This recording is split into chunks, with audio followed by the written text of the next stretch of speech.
So my name's Steve Manning. I'm with Invasive Plant Control. Welcome you that have been to these webinars in the past, and welcome the newcomers today. We have a lot of good talks scheduled over the next month, and we're going to continue this process. We know that with budget cuts and the fiscal problems that everyone's having, that this is going to be a nice way for people to stay in touch and get a lot of good information. So I recommend that you visit our webpage, invasiveplantcontrol.com, go to the IPC Web Solutions site. Check out the calendar. I added some new ones today, and we're going to be adding new talks every day. So take a look at it. We'll try to do one a day, probably 4 days a week, and hopefully there'll be some good topics that you guys can take a look at. Our company, Invasive Plant Control, has been doing invasive plant management though this is our 15th year, and we are very specialized with mobile strike teams. We are on the ground, and we travel throughout the United States and in many cases the world to do invasive species management, very specifically. There's my contact information if you need to get in touch with me after the talk. And this presentation will be posted online, so after we're done today, I'll save it, and it takes a little while to get it up, but it'll be on the website, and I'll show you where to find it. And there's a lot of information I'm going to talk about. As you can see in slide 397, I don't want to give you PowerPoint poisoning today. So I have a lot of pictures. I have a lot of slides. Normally I do this as a half-day training, kind of doing school for on-the-ground control. So I have upwards of 600 slides. Whenever I go in to do these presentations and get ready for them, I try to scale back on them, but it's about equipment and tools, so I always end up adding slides, not taking away. So I always say hold on to your seats, because we're going to blow through some slides here. A lot of pictures, though, so we'll go kind of quickly. And I'll get through as many as I can. I normally try to keep these presentations to under 40 minutes. This one's going to at least go an hour, I think. Might go a little bit longer, but I am going to record this, so I'm going to go ahead and just go through the presentation as I've built it. And if you're unable to stay the whole time, you'll be able to see the recording online. So a lot of it's based on this book. If you haven't read it or seen it, I suggest you go to the U.S. Forest Service website, look for the publications, and go ahead and order this. It's a free publication that I was able to co-author with Dr. Miller and Stephen Enlow, and it's got a lot of good information about utilizing certain tools for invasive species on the ground. It's focused on southern forests in terms of the title, but in reality, this particular guide is really good for anywhere in the United States because it's talking more about tools than plants. Other resources really quickly, I always urge people to look at and join your local exotic pest plant council or invasive plant council in your area. Great way to communicate with others in the field. Go to our website to look at a lot of information at ipcconnect.com. So as I mentioned, this talk that I'm going to give today is about equipment, and we're going to talk about different scenarios, why and what you should choose for certain scenarios. Most of the information, not most of it, all the information is based on all our years of just working in the field. And I get these guys, and I get them to give me all the information they have when they're out working every day about every piece of equipment they have. I'll send them equipment. I'll send them new tools. I'll say, try this out and give me a report on it. And believe me, they will come back pretty quickly and tell me what they think, because it makes it either easier or harder for them in the field. So based on, obviously there's many concepts we can look at in invasive species. We're going to touch some of the important ones today. Primarily we're going to talk about control techniques and tools, but I really want to highlight the idea that first of all, it's all based off integrated pest management, but how important prevention is in the whole process. So just to start out, I kind of want to give you a scenario of the whole prevention process. As we all know now, budgets are being cut. People aren't having the money they used to have, so we really need to focus on things that will help us still deal with invasives, but not necessarily have to spend the money that we've always spent on this. And obviously prevention is the way to do that. And an example of why prevention is important is a project that we looked at in the Falkland Islands a few years ago. And I'm just going to run through this example for you. The Falkland Islands, as you can see in the previous one, go all the way down to the South Georgia and South Sandwich Islands. Once you get there, it's a pretty remote island. There's not much there. You can see just from this picture, there's a lot of penguins, there's a lot of snow. It's there year-round. But there was one little military installation there that's still there that up along this hillside here, they had an invasive species come in. Obviously, they must have brought it in from when they were building these buildings or they were working in this area. So it's Cardamine flexuosa, and it's on the South Georgia, South Atlantic Islands. You saw from the maps where it is, and you can see what it looks like on the ground here. Very small plant, but it's there, and it's invading their site. There's nothing else there that I know of that really is a problem, but this one started to grow and it hasn't stopped. It's a relatively small site. I think it's upwards of 5 acres, but it might be a little bit more. But here, let me jump out of here really quickly and just show you. I just want to give you an idea of the importance of doing the prevention ahead of time. So let me minimize this screen really quickly. Here's just the proposal. I thought I'd just show you the proposal we put together and see what it would entail to do a project like this. And this was after the infestation has been there, okay? And it's actually still at a small scale of this infestation, so you could still call it prevention to keep it in control and outside of other parts of the island. As you can see, based on their currency, but I believe this was around $70,000 was what the proposal was going to be, and this is for under 5 acres, so big numbers because of what you have to do to get there.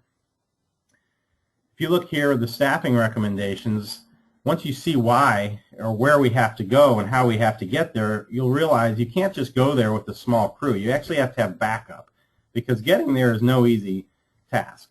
So we put together a good-sized crew. We put together the leaders that we know would get the job done. We didn't want to just send anyone because once you're there, you need to work.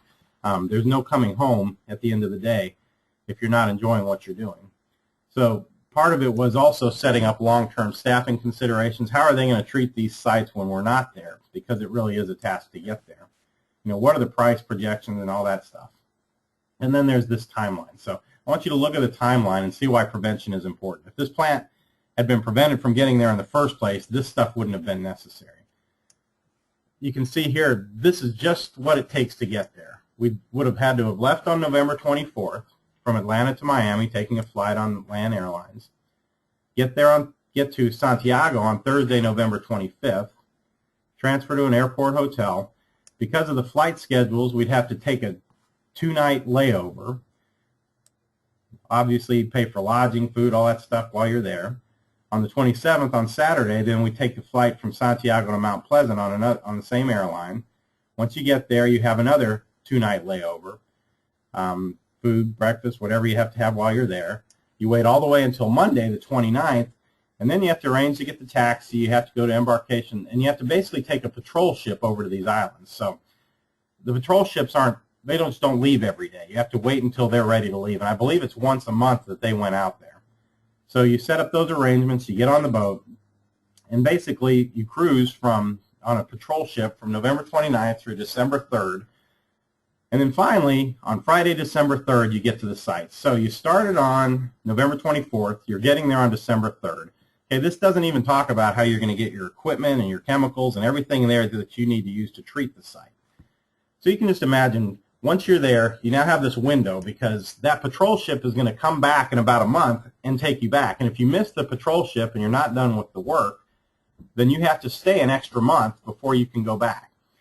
So you really have to be very careful in how you get this work done. So you treat your sites over the course of this time. You get back on the boat. You fly all the way home. So for a 5-acre site, you just worked from November 24th through January 17th. The cost, was small compared to what it probably should have been, around $70,000. This is what the proposal was for. But I think it gives a really good idea of why it's so important. Let me get back on the presentation really quickly. Why it's so important to think about prevention in your planning and everything you're doing. So just a really good example of the cost is really expensive if you don't think about it ahead of time. So with prevention, we can talk about keeping the plant out. Well, there's a lot of ways to do that, and there's a lot of tools that you can do that. But the first one is just common sense. Okay, if you have a tractor that mows the lawns next to the right-of-ways, make sure there's not stilt grass with seed growing on top of that tractor. Make sure you do things simple like clean your personal field gear, clean the office, clean parking lots. when you're done just surveying the field, take a look at your back. Make sure you're not going to carry all this seed that you just walked through from this site in South Florida to another site that might not have some of these plants. You know, make sure make sure you have brushes and tools that you can actually clean with while you're on the treatment site, not when you leave the treatment site or once you're in your vehicle. Very simple prevention things, but I really want to stress how important prevention is as we think about the methods that we're going to be using or talking about today. You know, prevent aquatic weeds from being transferred from one lake to another.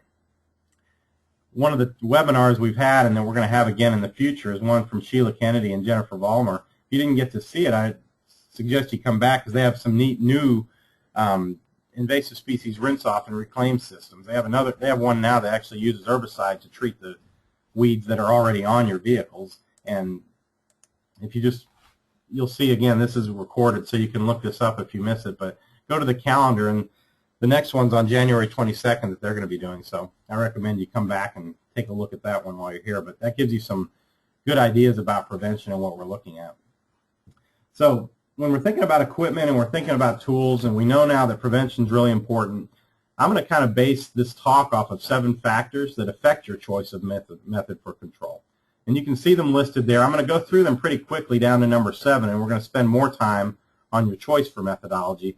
But I want you to really try to grasp that these 7 factors are really important when you're choosing a tool. The first one is, what's the long-term plan for the site? Understand the scope of the project. You know, here's our famous beast, kudzu. And we know it, grows a foot a day. You know, we know the jokes. How do you plant kudzu? You take a seed, you get in a running position, you throw it on the ground, and you run as fast as you can away from the site, or it'll catch you. What's the long-term plan for the site? Do we have this site, and we know we need to treat the kudzu, and we need to deal with it, but what's going to be there? You know, is this going to be a natural area, or are they going to put a parking lot here with apartments? The tools are going to change significantly based on what you're going to do on this site at the end of the day. In this case, this was, I believe, in Mississippi, and this was going to be a natural area. They're going to want to save the trees on the buffer there. They're going to want to plant some new native species in the middle. So it's important not to just blast this area and destroy everything. We had to be very selective. Utilize cutting tools to cut it off the trees here, and do a foliar application on the stuff that was left on the ground, on the kudzu left on the ground, so that you're using a selective chemical, a broadleaf specific, maybe a legume specific. In this case, it might be near a creek, so we might not have used Transline. We might have used Garlon 3A or something of that nature. I'll also mention really quickly, in many of the slides, I'll have some applicators and tools, different tools that are out there. Those are just some of the suggestions I would say for the species we might be looking at, although I might not talk about them directly if they're going to be on the slide. So what's the long-term plan for the site again? Think about it. Okay, Amicalola Falls State Park in Georgia, they went in to build this new trail down to the waterfall so everybody could get there. A really good idea, an accessible trail. Anybody could get there that way.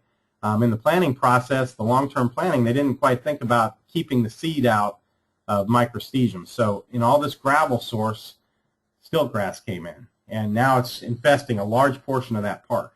Now, what's the long-term plan? Really have to think about it. Again, I'm not going to get into the details I might in my half-day course, but just touching on some of the important things here.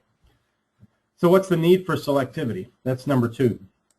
Obviously, need for selectivity is really an important factor when you're considering control. When you're treating this site and you need to keep all the weeds away from this power station, it's really not that important what tool you use as long as you're killing the weeds that are on this bare gravel. On the other hand, is this important? At first you think, yeah, it is really important because look at all the neighborhood around. You need to consider the chemicals you might use or whether you even want to use chemicals in this neighborhood.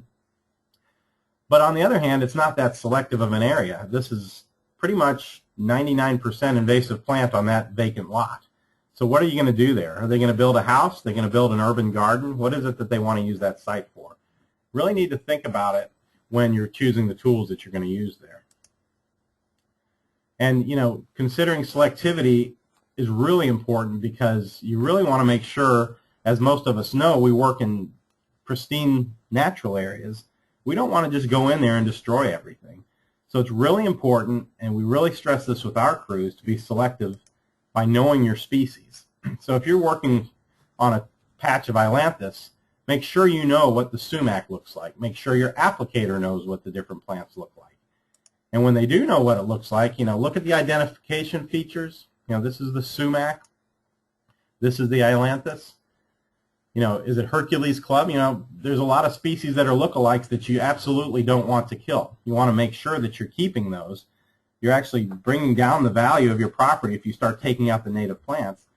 So make sure you can identify these things. Really important tool is the applicator, the most important tool you have. This is Paulownia down in the gorge here. We want to be selective in how we control this. We don't want to just drop something from the sky on top of that. In this case, they brought in the local firemen, and they did some training with their rappelling and the rescue teams, and we rappelled down to the base of this Paulownia tree and a couple others, and we did a nice hack and squirt on it and controlled just that tree and nothing else. Selectivity was really important in their choices of tools there. A lot of people might come and think, well, let's just use a helicopter and spray that or some other method. But it really isn't a good method to be selective in a site like this. Selectivity is important, and we'll talk about it in a minute about seasonality too, but if you look at this site, you have jet beet on the bottom, which is the invasive species in Maryland, and you've got spice bush on top. So it's important in this case for our selectivity to think about seasonality. So the tool was not as important as the season. So if we waited just like we did here to where the leaves were yellowing, in fact we waited another week to treat this, the jet beet holds its green leaves a lot longer. We're able to actually treat the invasive while the other one is dormant. And we're able to actually do a foliar application that way versus having to come through with a more expensive and timely cut and treat of the invasives that are there, which you would end up having to do in the summer. What's the proximity to water? What tool are you going to choose? Well, a lot of it has to do with the selectivity in terms of what you're spraying next to. If you're next to water, make sure the herbicide you choose, if you're going to be spraying, is aquatic safe. Make sure the tool that you use isn't going to be dragging hoses through the middle of that water or that stream, taking all the herbicide that's on the hose and rinsing it off into the water. When you're working in an urban area, like this area I believe was in Arlington County in Virginia, and you're working on celandine, you can come in here with a big tool and spray it with a hose, which would I think be a bit foolish, or you can come in with a very selective wand on your backpack and spray right on the ground and treat very specifically. Or, in this case, like this says Arlington County, but that's actually Amicalola Falls in Georgia, you can come in and just hand pull the stuff. You don't have to come in and spray it. We need to be really certain that we understand that there's many methodologies. Integrated pest management is very important. And while you have an herbicide safe, you have a safe herbicide for using it in this aquatic environment, you don't have to use it here. When there's 15 people standing on the boardwalk I'm standing on taking this picture, and they're all watching the process, it makes a lot more sense to do a little bit of education and then go up there and hand pull the stuff, put it in a bag, and walk it out of there. It's a selective way of doing it. You've got native plants, new native plantings. Don't come through with a tall foliar spray on this. Don't use a boom. Go through with your handgun and spray the ground and treat the thistle that are all around the native trees you just planted. Final example of selectivity is, because it's one of the most important ways we choose our tools, I always talk about Sue Salmons, who's one of my favorites that works for the Park Service. When she worked at Rock Creek, she had us basically hand pulling the grapevine away from the porcelain berry. So your crew has to know what they're looking at. And in this case, if you don't want to kill this one, but you do want to kill this one, sometimes you just have to use your hands. And you have to use your eyes and understand, what does the bark look like? What do the leaves look like? This bark is porcelain berry, this bark is grapevine. When the vine is smaller, it's a lot harder to use the vine, so you have to use the leaf. And in that case, on those sites, we ended up doing a lot of hand pulling. But are chemicals even that necessary on certain parts? I see a lot of applicators just taking their handguns and spraying straight up into the tree and killing everything up in here, destroying the lower portion of these trees. In many cases, they'll kill the trees themselves. Really understand by the tools you're picking that you can be selective.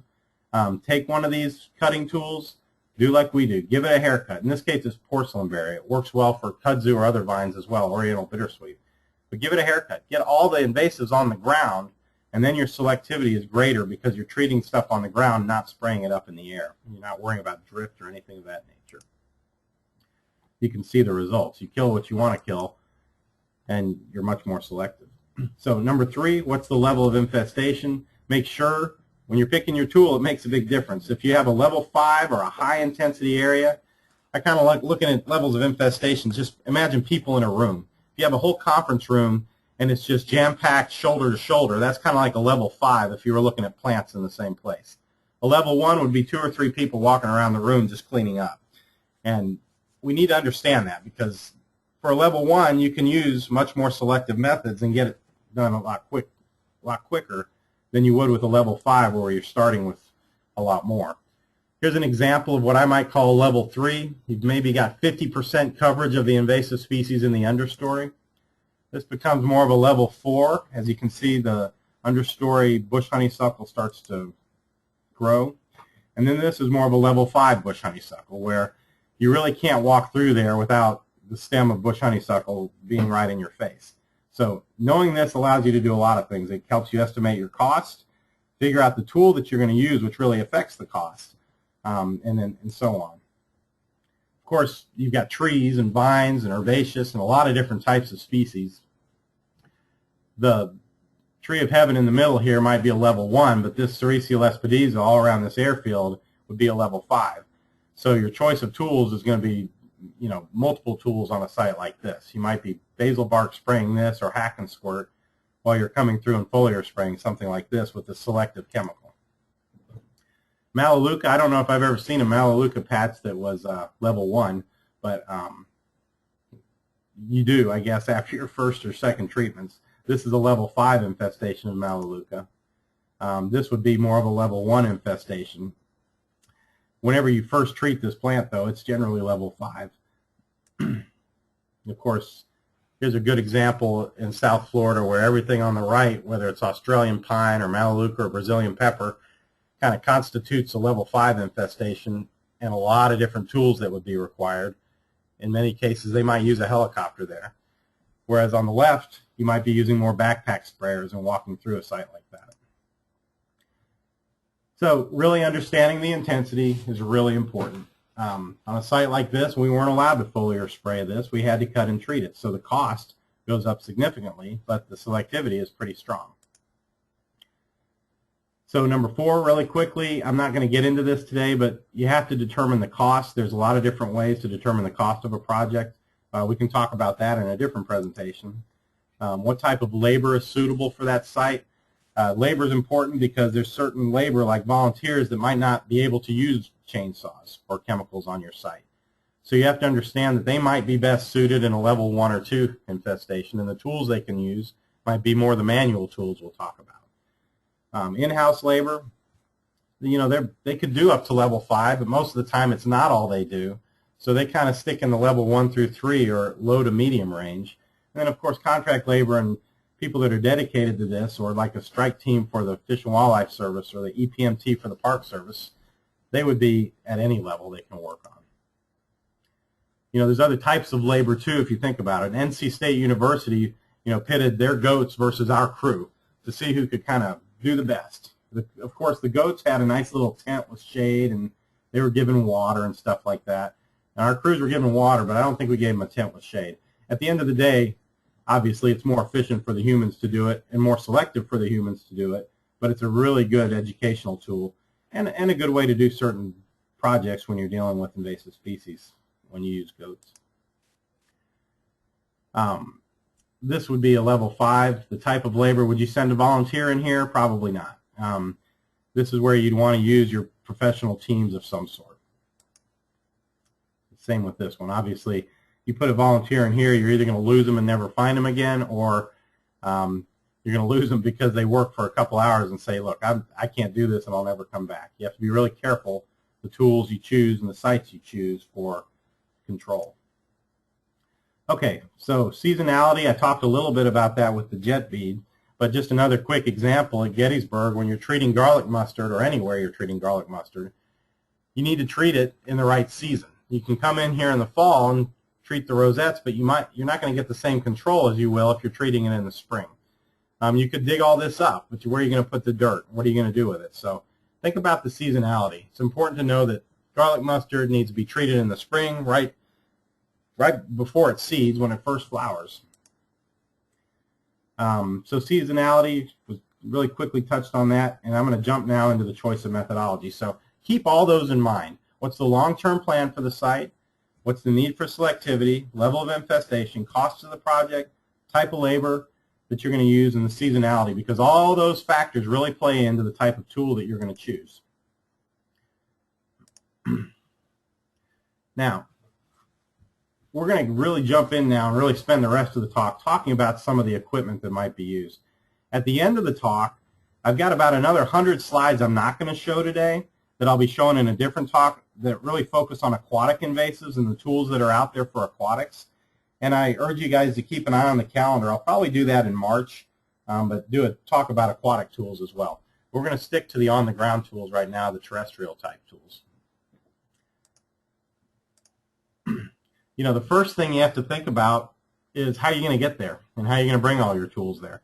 I showed you the example from the South Georgia Islands. Well, obviously we had to take planes, trains, and automobiles to get there, and boats. Most of the sites, just as an example of our crew, we work out of F-150 trucks. We travel from Virginia to Maryland, down to Florida, you know, over to Maine. So we have to have trucks that get a little bit better gas mileage, and we can really put our tools and have it compact on the inside. So we'll use an F-50 with the top on it, probably a 6.5-foot bed. But as you can see, and we all know, gas really plays into what you want to use to get from one site to another. Do you want to pay the arm and the leg, or do you want to pay your firstborn? You know, we generally stick with just paying for the arm. It's still really expensive, though, so we have to be careful in the types of trucks we choose and why we choose them. So like I said, we try not to drive in one of these big guys. We try to make it as small of a vehicle as possible, and I think it helps in a lot of ways. When you're on a specific site and maybe you have a crew working out of an area, you might have more equipment that you can stick in a shed and a store. My examples are often based off of mobile teams because that's what we utilize when we travel and our guys are out in the field. But sometimes, like when we were working for South Florida, and in this case we were working with ABC, you can see they have trucks, they have a lot of equipment, you got to stuff it in there and you got to get to the site. They use swamp buggies down there. They take trucks and they build them into these swamp buggies so they can really get around easily on those sites. And obviously you can put all your equipment and all your crew on these buggies and get out to a destination, do the work, and get back to your storage area by the end of the day. Adam here is next to this one called the Troll. Those of you that are online that work for the Park Service, you've probably seen some of your EPMT's trucks. This is one of the older ones now. I don't know if they still have it, but I was really impressed with it. I wasn't impressed that it got 2 to 3 miles per gallon on gas, but I was impressed with the fact that you have storage on the outside for all your chemicals and tools like that, and on the inside you can put your personal protective equipment and other things, which allows you to keep those things separated. And you obviously have a big cab, and you're able to put all the tools you need in this cab. Some of the teams are local, like the DC team, but other teams travel and spend the night wherever they are. Most of the teams, I believe, do. So you really need to have a good setup for this.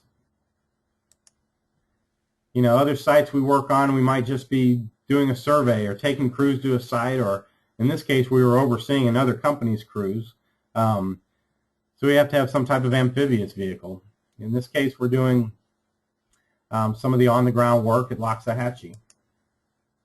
Here we're doing a survey, so we use Kubota's 4x4s. I'm going to talk throughout the talk, I didn't want to mention this, I'm going to use specific brand names, and I really want to iterate that nobody gives us anything for using their brand names. We just get out in the field, and what works I tell people about, and what doesn't work I'm going to tell you about as well. So you might have different experiences with different tools, and I'd love to hear them, and I'd love to get pictures from you. When we update the management guide, I'd love to throw new pictures and new ideas into those books. But what I'm giving you is through the 15 years we've been in the field, what's worked and what hasn't. More recently than not, we got rid of some of our Hondas and some other RTV vehicles, and we've started using Kubotas more. but we'll talk about that later. So now we've gotten to the site, we've got the tools we know we need to get there. You know, we didn't throw up there boats and other tools we might have to get to islands on, or other tools like that for getting places, but I think we all are familiar with those things, helicopters, airplanes, whatever it takes. But once you're there, I'm going to show you a bunch of really nice big tools. But at the end of the day, more than 90% of the time, our crews are using one or two of these tools to do all the work they have to do on all the invasive plants we've seen already, or you might think of in the species you have on your site. And these are the ones I'm going to talk a lot about today. So we'll start with herbicide control. Obviously, you want to use the most effective herbicide for the species. You want to follow the methods prescribed on the label. I'm going to talk about chemical control up front here, but I'm very aware that a lot of people don't like to use chemical control, and there's a lot of really good ways to utilize integrated pest management where you use the chemicals when you need to, but you're using many other methodologies that are not chemical-based as well. But when you are using the chemicals, I can tell you, make sure you adhere to the label prohibitions. Read the label. The label is the law. I'm not going to talk a lot about percentages and rates for control. We do that in other talks on specific species. But you can look those other talks up online. So when it comes to herbicide application, probably the most popular tool is a backpack sprayer. There's hand sprayers and wet blade applicators as well, but we'll talk about backpacks first. When you have a backpack or any other type of sprayer, you want to make sure you're using the right adjuvants. Make sure you have a marking die. Make sure your crews or your contractors, whoever's working for you, has a marking die so you know where they've treated. And more importantly, you know if that chemical's leaking on that applicator's back to get rid of that backpack, fix it, or get a new one. So make sure you've got marking dies. Make sure you're using the appropriate sticker spreaders or surfactants to help enhance the product that you might be using. Make sure you know how to mix and your crew knows how to mix and they're doing it properly. Always use clean water. Mix it in a bucket and then add it to the sprayer. Mix it thoroughly. I can't emphasize enough, at the end of every day, make sure you only mix what you think you're going to use, okay? Or mix a little bit less than that. You don't want to have chemical in your containers at the end of the day. If you've got stickers or adjuvants in there that might be gooey, you need to clean that out. First of all, it's going to mess up your tools. Second of all, you don't know where you're going to be the next day. You might think you're going to be on that site using that chemical, but plans change. And all of a sudden you have a backpack in the back of your truck that might not even be labeled, and you don't know what's in there, or you don't know where to use it. Make sure you're using up the chemical you mix on the site that day. Don't mix more than you need. When you're picking a backpack sprayer, there's a lot of choices. You can go to Lowe's and Home Depot and get, a $100 version of a Field King or a Solo, or you can order online these Jactos and Shindawas, or you can get a really expensive Birchmeyer. But I suggest you really pay attention and look at the warranties that are on these tools, and think about all the different components that are involved with them. Right up front, I'll tell you, our crew's favorite at this point in time is the Shindawa. There's a lot of really neat characteristics about this sprayer. The Jacto is ultimately the same one. I believe they probably manufactured it in the same place and put a different name on it now. But it's got a nice flat back to it. It's got a good handle that can clip onto the bar right here. The hose can clip onto the bar. It's got an outside component. And it doesn't hurt your back while it's on there. And it actually comes with straps that are relatively comfortable that come over the side here with easy loops to tighten it with. Make sure when you get your backpack sprayer, in our case we use the Jactos or the Shindawas, make sure you have the appropriate accessories that go along with it. The first thing I do when I buy one of these tools is get rid of the nozzle and put a better nozzle on there. Use a VisiFlow nozzle or use something that's stainless steel. You're not going to get a good application rate, a very consistent rate, when you use the little plastic ones that come in the box. Choose the right model too. Look at it and make sure you're not buying the homeowner's model. You're not going to get the same warranty or the lifespan out of it. So if you're going to buy a Shindawa, make sure it's the professional model and make sure it's got a 1 to 2 year warranty on it. The Birchmeyers are really popular. I heard one guy tell me once that he had a Birchmeyer and he's had it for 20 years. Same sprayer. I don't know if he's used it very often in those 20 years, but they are solid. They're strong. They're pretty indestructible. But in our case, they're really uncomfortable. With invasive species work, this part down here, you can see the metal sheet down here, it digs into your back. And you know, with invasive species, you're ducking and crawling and trying to get underneath certain plants, getting around thorns. The straps are extraordinarily uncomfortable. You have to spend another $50 just to upgrade the straps. You get a good 2-year warranty on it, but there's little things that are just annoying with it. This part right here where it hooks on, it's just got a little clip down there that slides off easily.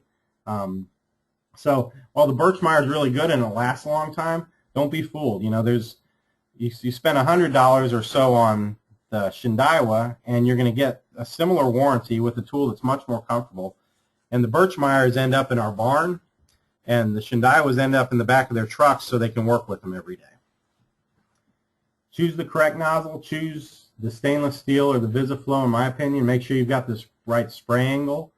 Phil Pannell from Fish and Wildlife Service does a great talk on nozzles. You might call him some day, and I might even ask him to do a webinar for us someday so you can really understand nozzles and which ones to use for certain applications.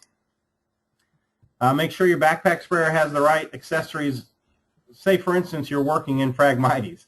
Do you want to be spraying up like this over the top of your head and then walking right through it and really getting nailed with all the stuff you just sprayed? You know, it's probably not a good idea. So, you know, look around. Find the ways that you can change the tool that you have. Most of the time you can't buy these wands with the backpack. I've never seen them for sale with the backpack, but you can certainly buy the wands separately and have a much different way of applying on these different sites. And they're very specific tools. Like I showed you earlier, the lesser celandine, it's easy to treat with the right wand. Again, I'm going to stress selectivity throughout this presentation, but one of these is native and one of these is not. You know, so make sure your applicator knows the difference between the good and the bad. If they're treating something like this on the ground, make sure on that backpack they've got a wand.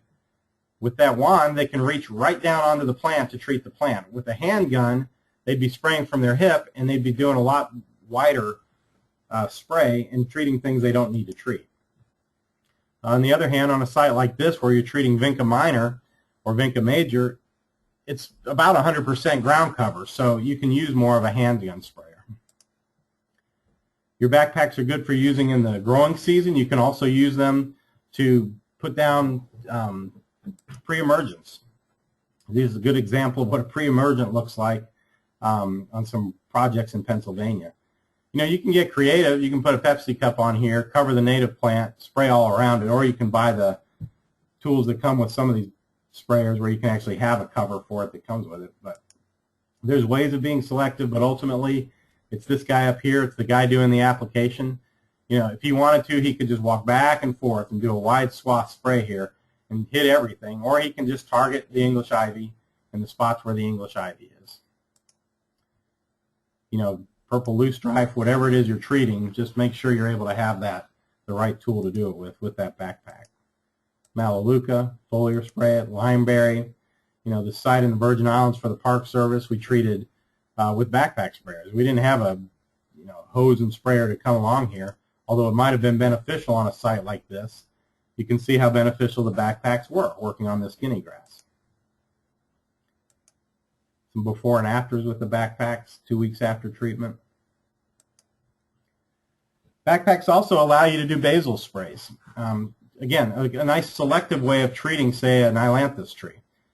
You can see Lee working on basal bark of this ailanthus at the Warner Parks in Nashville. Treat up to a certain level, treat around the base of the tree. You don't have to cut or do any work on that tree other than spray it. That chemical will work its way into the bark, into the cambium layer, work its way into the roots of this tree, work itself up and down, and actually kill the tree. But you need a good wand to do that with. It's just a lot easier to apply with a nice solid wand, which is one thing, as you can see in this picture on the Birchmire sprayer, they have good solid wands and handles that come with their tools. What never happens is you can really never take this and put it on a Shindaiwa. They never make them compatible. You really almost have to have a shop that can create your own things to make it perfect. You can see some after treatment at Valley Forge where we did some ailanthus work. Again, using the backpack sprayers. Another example of when we can do basil bark with a backpack would be around autumn olive. This site in southeast Ohio had all this autumn olive planted around it, but they planted the trees before they did the treatment on the autumn olive. So the most selective way of dealing with this autumn olive was to actually go through, get underneath each one, and just basil bark each of these trees with a nice long wand and a foliar, not a foliar, excuse me, a basil spray on the base of it. Other people get creative with their backpacks. James Leary from University of Hawaii, I'll show you some of his other stuff later. They'll use tools like this. He's put together this hands-free electric backpack sprayer. So when they're walking through places in Hawaii and they're pushing brush aside, they can just spray behind them and get everything that's behind them. He's even put together a 3-spray boom that he can walk back there with. There's Thinbird. You can use backpack sprayers to do Thinbird applications. And I won't get into this detail on this a lot, but it's a really neat tool that, as you can see, the spray coming off of this wand or off of this handgun, it's made so that it really, cuts down on drift. It'll actually, you can have a lot of wind and this will spray straight forward for several, 5-10 feet without wind affecting it. So think about Thinbird. You also have to have you have to kind of reformulate everything you're using in your backpack to use this system, but it's one worth looking at. So let's go down to the next level. So from backpacks, we're now down to hand sprayers. Hand sprayers, you have all kinds of choices, and if you were standing in front of me and I was doing an outdoor presentation for you, I would take them and one at a time I'd show it to you and I'd throw it in the dumpster, because that's about how good most of these tools are. They're not cheap. Well, they're cheap, but $20, $25 for one hand sprayer is not that cheap when you have to use a bunch of them because they break all the time. They're not cheap, and they break. They constantly break. The components are plastic. They're just junk. We found very few that work really well. Good example is this one. I called the phone number to get these, asked which one are the best. I said, okay, so I've heard a lot about this Root Lowell hand sprayer. People say I should try it. Tell me about it. Oh, they just they gave me the biggest sales pitch about how great these sprayers are. I said, good, give me a box of them. I'm going to test them out in the field. So the lady went and came back on the phone and she said, I'm sorry, we can't sell these anymore because they break all the time, so we pulled them off the shelf. So even their salespeople don't really get it. The steel one is really strong and rugged, and it's got really good components all the way through. The problem is I've never been able to make it spray. It just pushes out a little dribble from the tip here. So you really can't do anything with it. Tell me if you've ever had good luck with these, because I really never have. At the end of the day, the best ones we've ever found are these, the Hudson Handy Tech sprayers. There's Hudson Handy sprayers you can buy at Lowe's, but the Hudson Handy Tech sprayers have better seals, and they're more made for professional use. The blue-topped ones were always the best. They worked really well. Unfortunately, they pulled those off the shelf in one year, and all of a sudden there were these black-topped ones, which just aren't made as well, but they're still better than the other junk that's out there, so we still recommend it. You can see this one, which we just pulled out of the box and we tightened it. It already leaked, just, right out of the box. So you have to be very careful with that. The good thing is they are warranted, and you can send them back and they'll replace them. And it's about as good as you're going to get for a hand sprayer. So the Hudson Handy Tech sprayer. Of course, when you're doing other types of applications, in Florida we use a lot of the Flowmasters. When you're doing a basil application, this gives you the right rate coming right out of there with each pull of the trigger. Whether you're working on Lygodium or Melaleuca or whatever the treatment is, you know exactly the rate you're spraying out, whether you're doing a girdle and a treat or a basil bark or whatever it is you're doing on that. So when you have your hand sprayers, you're going to need to have other tools to deal with that most of the time. So let's talk a little bit about chainsaws. So you bring your hand sprayer. Our crews usually always work with 1 or 2 hand sprayers in the backpack, one on their pocket, and then maybe they have a chainsaw or a brush cutter if they're cutting and treating. So it can be the most expensive option, but it can be a very selective option. And it's really a nice clean way to get the site cleaned up of these woody species. It works on any woody species, even the vines. Even if it's bittersweet, you get some of the bigger vines with the cutting and treating.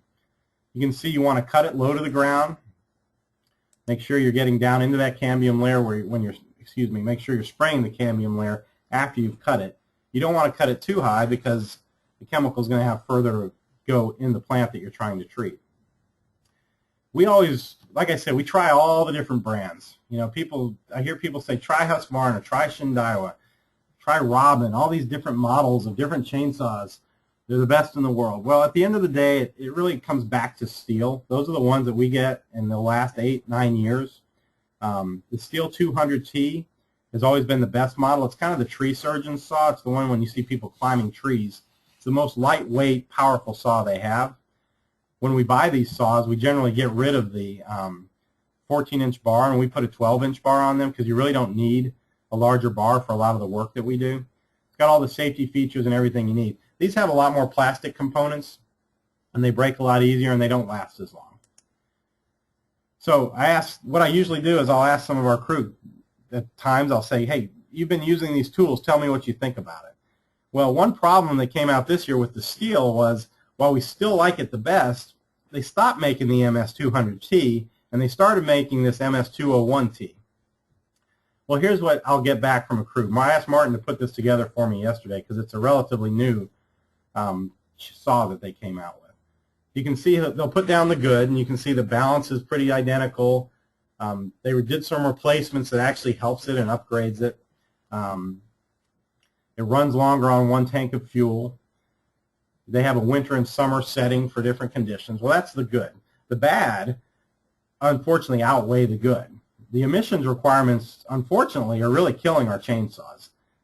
You have to modify it to make it actually work. If you're using these tools like we do 8-10 hours a day, and you're running them constantly, you need something that works and works hard. You can see some of the modifications Martin made on this particular saw. But it's got a slow change speed, slow throttle response. It's got some of these things that we don't like. So overall, you can see on the bottom there, he doesn't think it's going to last as long.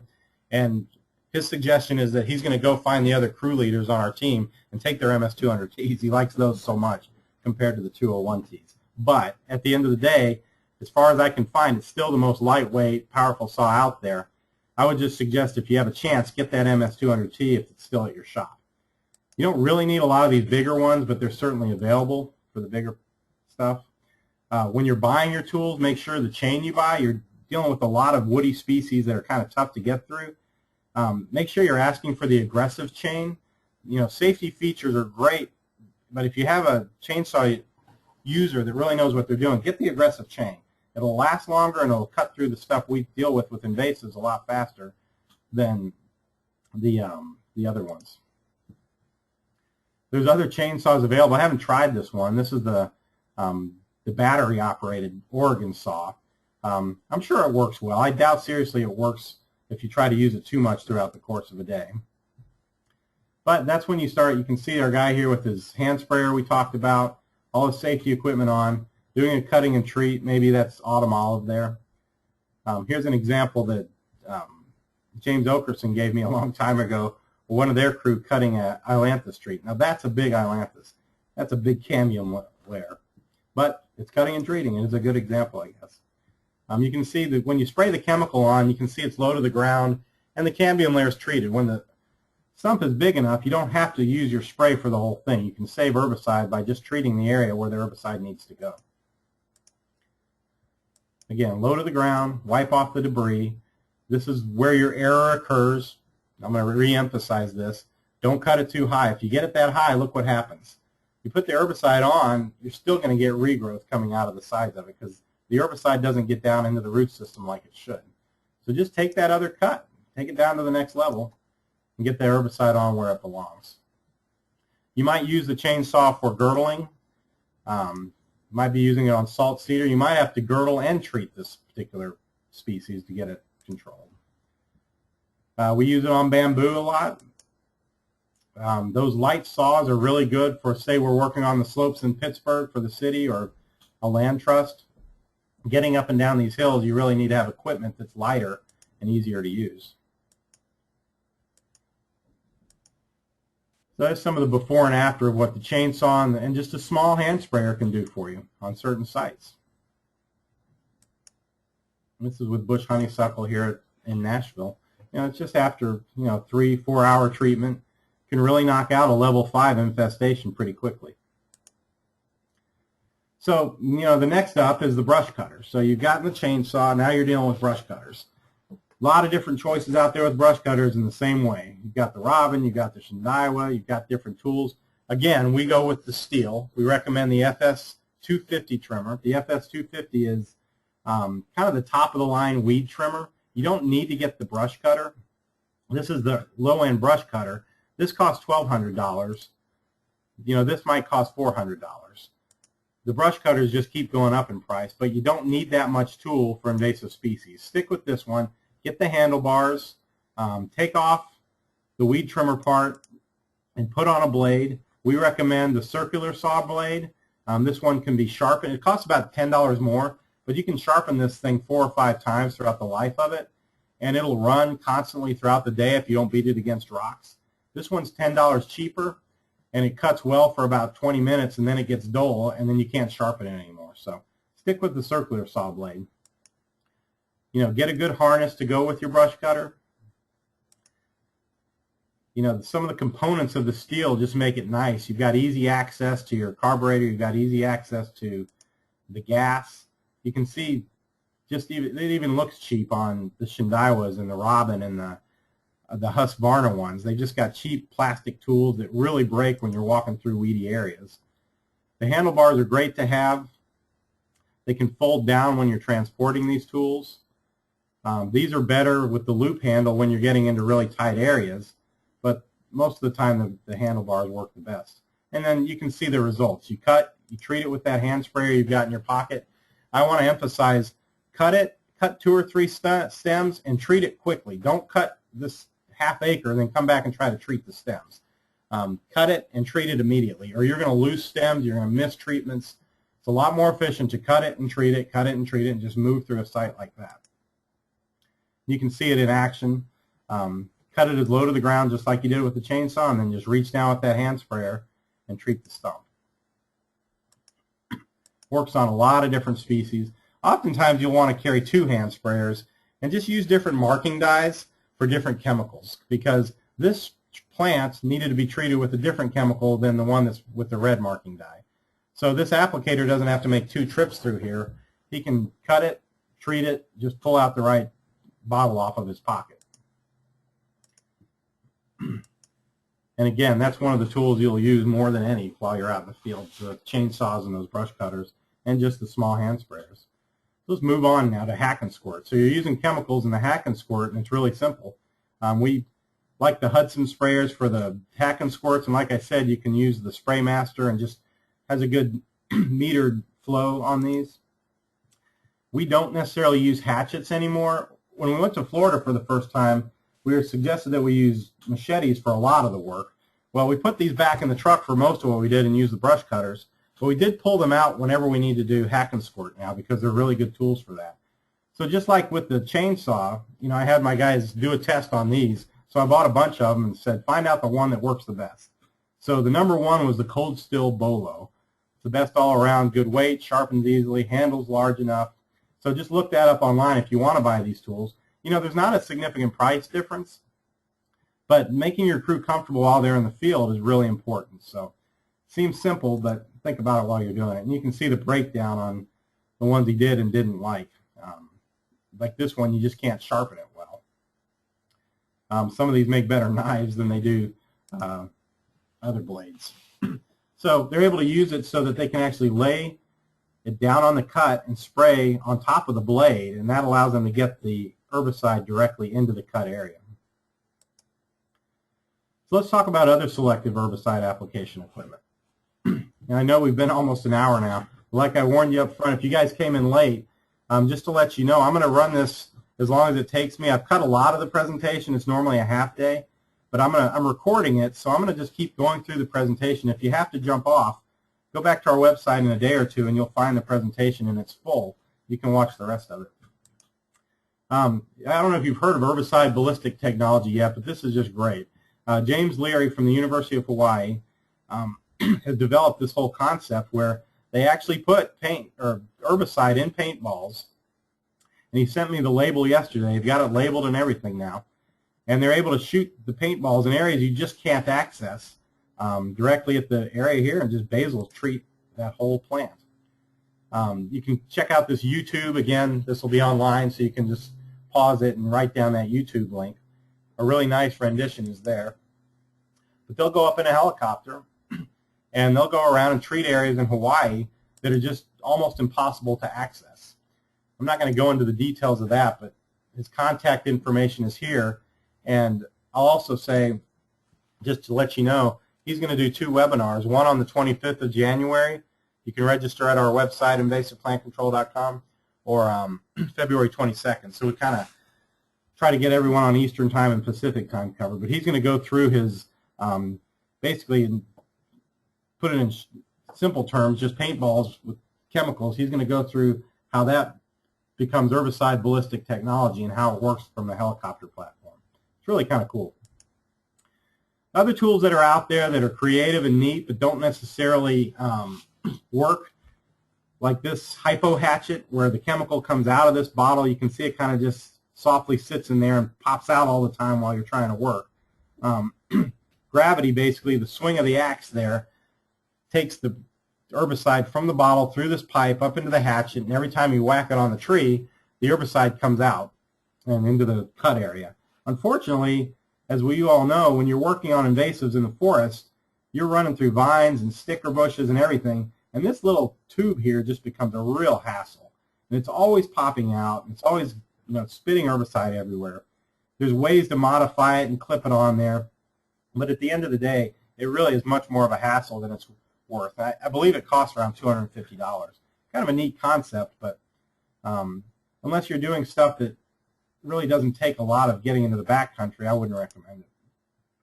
Another really selective herbicide applicator would be the EasyJect wand here. So that you have, before you had paint gun balls filled with herbicide, here you have 22 shells filled with herbicide. Obviously, a very selective way of getting this chemical into, say, this ailanthus tree. The problem is you have to put those shells all the way around this tree.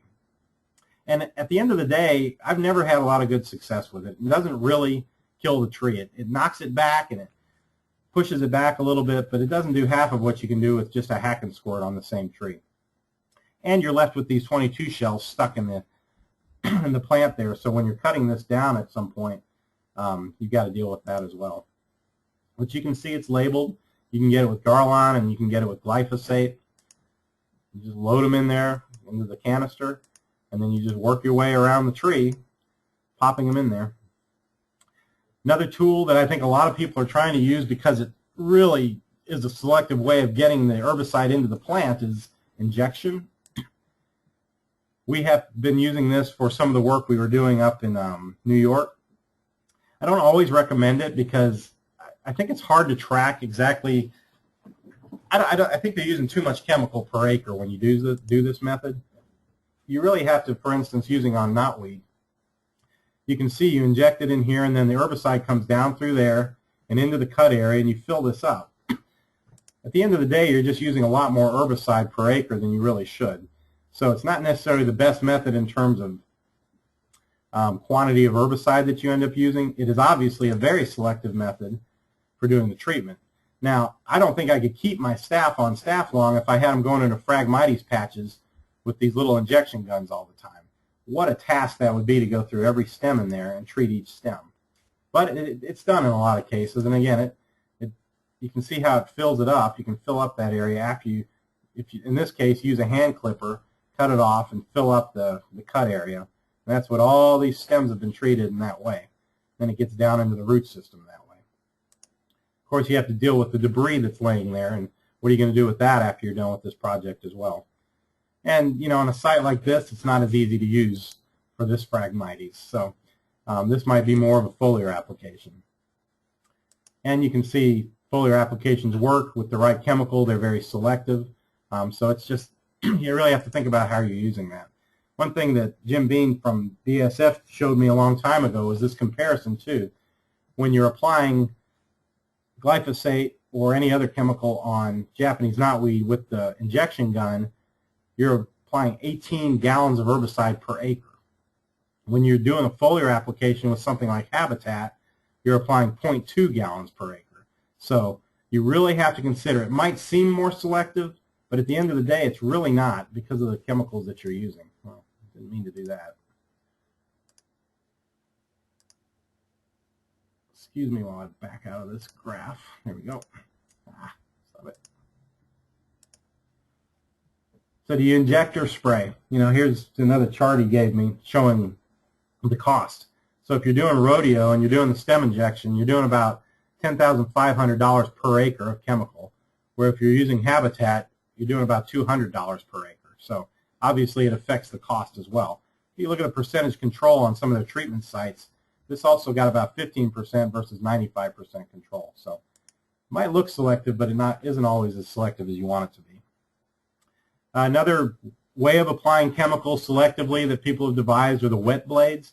The herbicide comes out only on the cut area from these blades, in this case a brush cutter. Again, they pitted us up against the machines this time, and they had our crews go through and do selective treatments on these roads at Arnold Air Force Base. And then they came back through with on the other side of the road with one of these wet blades and did their treatment. Well, it didn't work as well because it cuts the plant too high in most cases. It's a really messy cut. And you can see the herbicide really doesn't get in there enough to actually kill the plant. But it's one of the options that are out there. And I think for smaller woody species, it might have some good application. There's the diamond mowers that are out there. If you want to look into what these are all about, I'd check out diamond mowers. They seem to have some of the best products for this. You can see the chemicals housed here, going through into the wet blade underneath where they do the cut. And you can just look online and find other ways of applying chemicals that are pretty unique. You can do these weed wipers. You can use bicycles. The Nature Conservancy used to have this on their website. I think that EdMaps has it now, but how to build an herbicide wand. Clip clean shears where the herbicide comes out when you clip it. They don't work really well. I tried a pair of those, and these doesn't really come out. You might as well just be painting it on there after you do the clip. But then you get into more of the high volume herbicide application equipment. You've got ATVs and RTVs, all the way down. You can see the different ones that are available, and I'll kind of run through them. With ATVs, you've got these tanks where you can have up to 40 gallons. If you have both tanks on there, both tanks can agitate, so the chemical's moving back and forth, and you're able to actually keep the chemical moving while you're working. Stick a 10, 12-foot hose on there. You can jump off and do some selective applications, or just do it while you're driving by. You can put the drift protector on there as well if you're doing the foliar application off the back. Of course, using boomless nozzles is new, relatively new compared to the larger booms, but you can see this allows you to get through a forest area a lot easier than if you have a big boom on the back.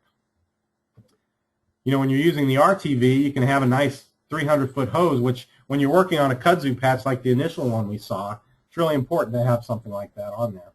Or if you're doing multiple rows along a fence row, it's a good tool to use. We used to use these sprayers with the 300-foot hose. Those are still available. Some of the older reels that are battery operated were really good, or even the hand ones that are good. You want to make sure you have both, so if the battery breaks, you've got a good hand component to reel that hose in. We always stick with the Honda engines. The red engines are the best, the 5.5. They're the more professional type. Again, we've used more Kubotas lately than other tools. You might use this on Johnson grass to do a foliar application. Just lift that boomless nozzle up high to get over the top. Might use it for cheatgrass. I think that image, I guess, came from Bugwood.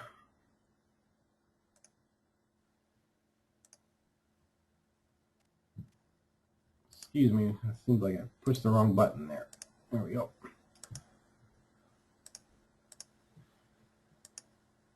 And again, there's a lot of good applications for these tools. Some of the newer technology we've purchased allows you to do even more with these tools. We have one of these that has a dual reel system on it, so where one person used to have to stand by the hose and deal with the reel and the engine and everything, now two people can be out spraying at the same time. They have a remote control device, so you can use your remote control to actually reel the hose back in on either side when you have a dual reel. So really you have, where we used to be about $1,000 a day to treat kudzu, we've cut that in half because now we have two applicators working out there at the same time. And a tool like that would be good for a lot of different species. Maybe these in the Northwest, along the roadsides or out in the field. I don't know if anybody's seen the Land Tamer. It's another good tool, another good way to get around. And it's amphibious, I believe, so it can get through just about anything. You can see it has a pretty high capacity for what it can haul. You know, the downside of using one of these is make sure you're not spraying, getting this stuff all over your tires, whatever the chemical is, and then jumping in the water to go to the other side. Make sure you're not dragging chemical where you shouldn't be dragging chemical. And of course, you get the right handguns and the right spray tips on there as well, because you want to still be selective. Even though your equipment's getting bigger, you still need to be selective and hit this knotweed and not what maybe the sumac or other species that are growing around it. You know, this is what Japanese stiltgrass looks like when it gets out of control in Gettysburg. And this ATV was a really good tool for this because we rose the boom and we were able to drive through paths through here and foliar street it. Certainly is a good tool to use for wisteria or stiltgrass here at Valley Forge National Park. Now, when I did this presentation for some guys in South Dakota, they were looking at those backpacks and those little tools and saying, you know, they looked at me one day and said, "Steve, that's not a sprayer." And I said, "Well, you show me a sprayer." So they sent me some of their slides. Now, he said, "Now that's a sprayer." I tend to agree with him. That's got quite a boom on it and can cover a lot more ground than the tools we're talking about. And if you've got the acreage and the equipment costs to do that, certainly this is a tool that's applicable for scenarios that you've got. Now, when you get up here to do whatever that is, maybe it's salt cedar or something, obviously you're going to switch tools and you got to get some of the smaller tools out again. But that's another version of a good sprayer. And of course, the next level up, I said, well, that's not a sprayer. Check out this sprayer. You know, and the guys from the Army showed this a couple times, and this is it doesn't look selective, but look at the spray time and the spray acres. For 46 hours, almost 3 million acres.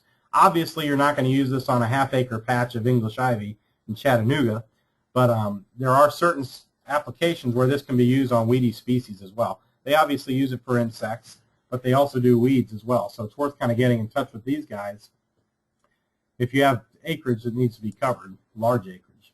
But of course, there's more manageable tools like the helicopter spraying.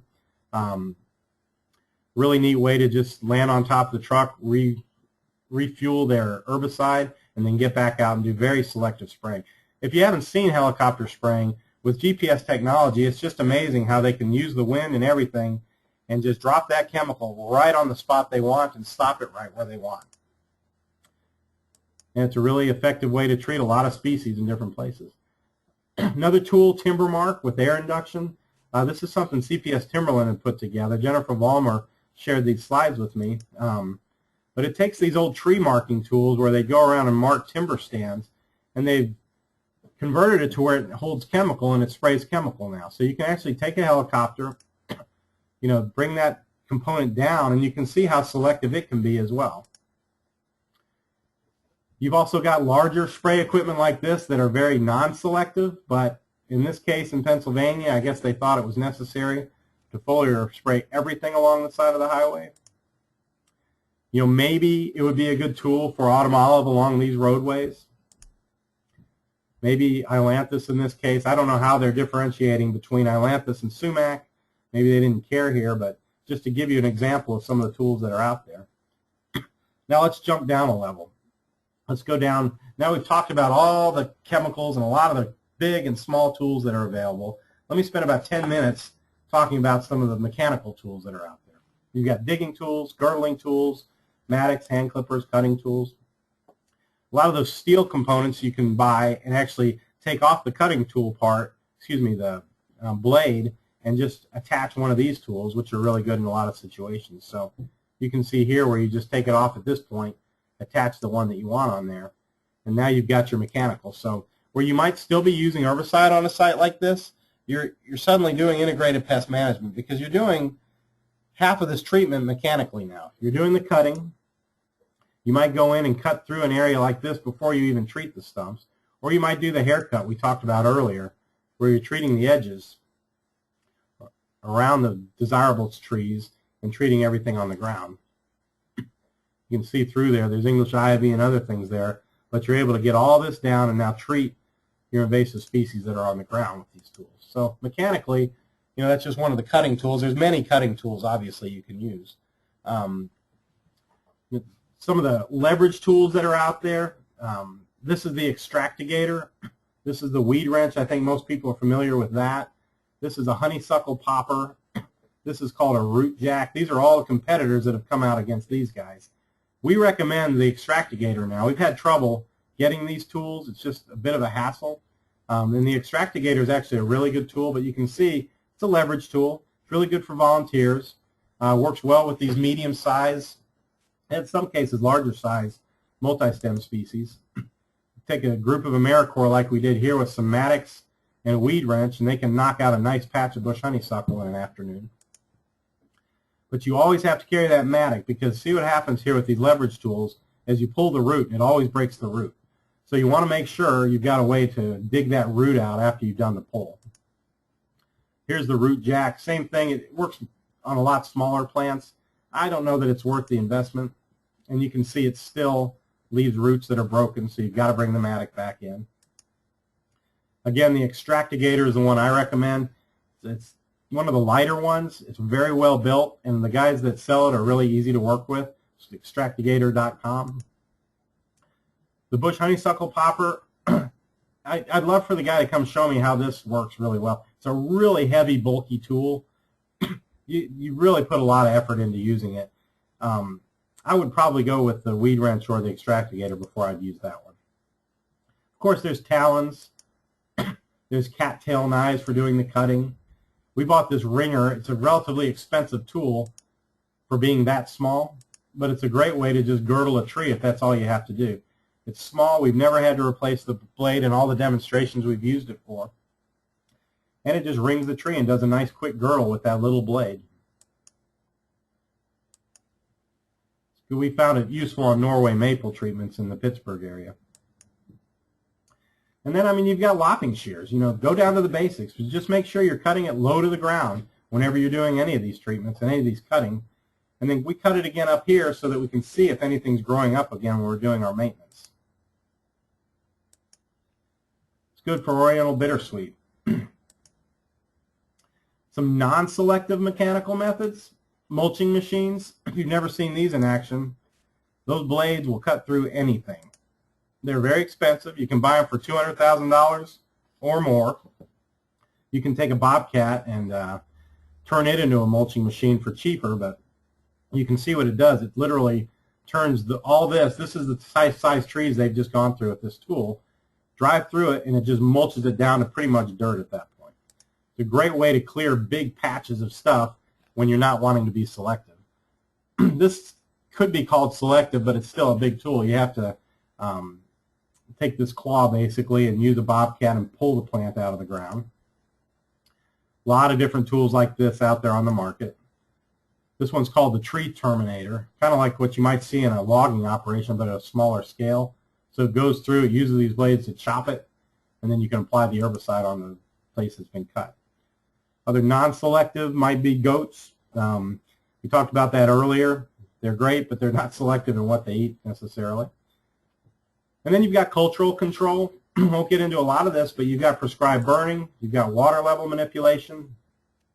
Non-chemical weed control could include soil solarization, flaming, hot water, overgrazing, manual. The thermal vegetation, obviously you need very specific tools for these, but if you're going to use them frequently, it's a nice alternative to chemicals.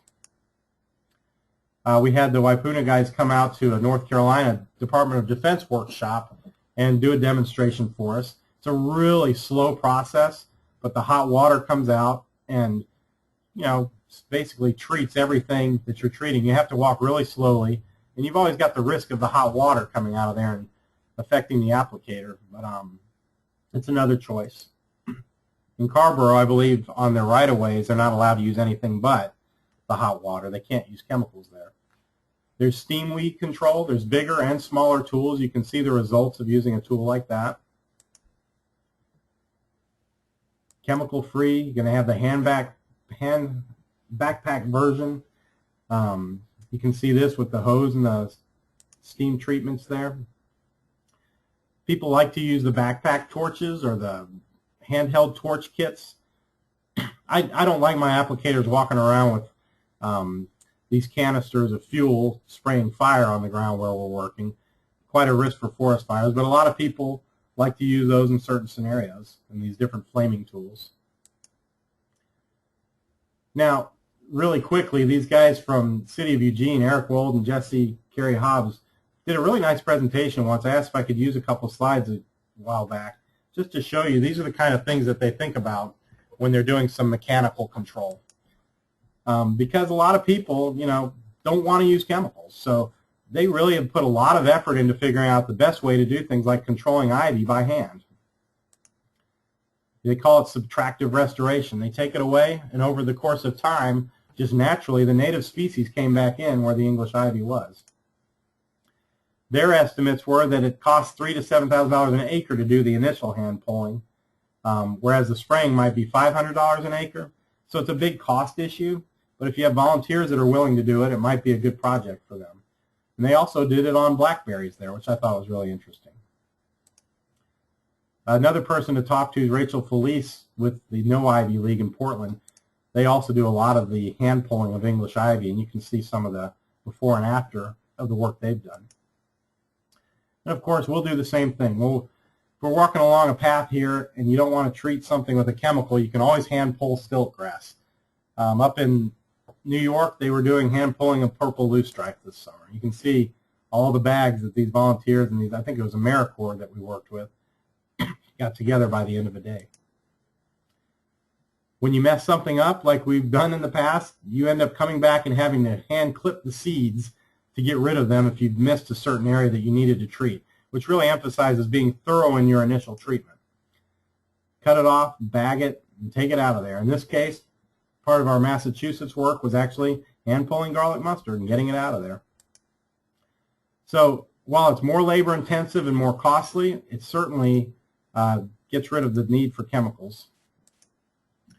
Guys up in Alaska sent me some slides about the purple loosestrife work they did as part of their EDRR work.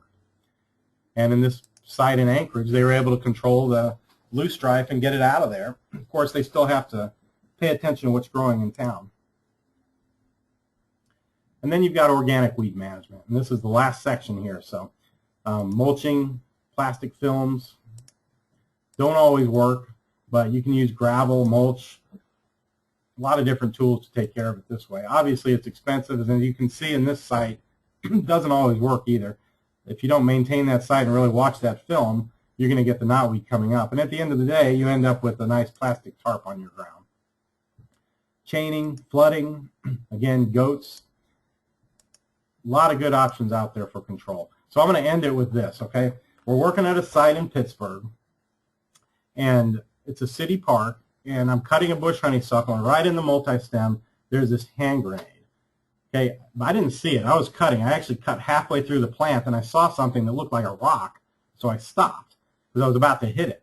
Well, this is what it was. So I stupidly picked it up and put it to the side, finished cutting and treating, called the police. They came out there, brought the bomb squad. Well, it turned out that this was actually a live hand grenade that some old war veteran's family, when he died, took and just tossed in the park because they were afraid they'd get in trouble for having it. So I just about cut through this thing. They put it in their detonator, and they detonated the thing, and it exploded. So you got to be careful what you're doing in park. But it gave us the idea. Let's do, we talk about everything else. Well, how about blow up and treat, right? Jokingly. You've got cannons that are pointed at mimosa trees when you go to these different battlefields. You've got the hand grenades in city parks. You've got tanks being taken over by the kudzu. We need to work on that one. We were at a site, DOD workshop in Portland this last year, and we went out to this firing range. There are invasive species all over this firing range. Well, you can see from where they've been shooting the results of the shots just banging out there. So the resource managers out there have to find a way to treat those invasives, even though that's a firing range, with unexploded ordnances in many cases. So I jokingly say now we've got our blow up and treat methods. So there you go. That concludes my 2-hour presentation. Now, I hope there was content for you guys. I know there was, and there's a lot of good information there. I ran through it, But I urge you to pay attention to the webinars. I'll be doing shorter versions and adding more information about different tools as we go along. But there's my contact information. Again, Steve Manning, mindspring.com. Give me an email if you have any questions.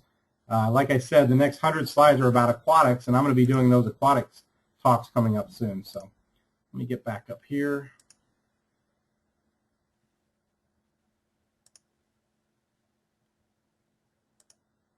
I have one question at least that asked me to speak to the pros and cons of girdling versus felling.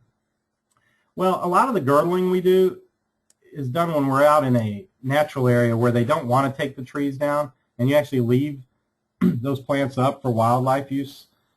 So the felling just takes it to another level in most cases, where you end up having to spend a lot more time and money taking that plant out of there. So we might treat ailanthus, that's a 50-acre plot of ailanthus, and to treat that it might cost, let's just say it costs $50,000 just for a number. If we had to pull all that stuff out of there, you can pretty much double the time it's going to take to actually haul that debris away and do all that type of work. So when you're in a high visibility area, sometimes you have to do it, but most of the time we just let the tree stand. It serves as for wildlife purposes and everything else. So, and by keeping it standing and you're doing the girdling, if you're treating it after you girdle it, you allow that chemical to work on the tree while it's still got some life in it. So that's the main reason for doing that. Okay, guys, I appreciate you, as many of you sticking with us as long as you had. I know this was a long talk. I never like to go over 40 minutes for a webinar, but I wanted to make sure I was able to record the whole thing. So now it's recorded.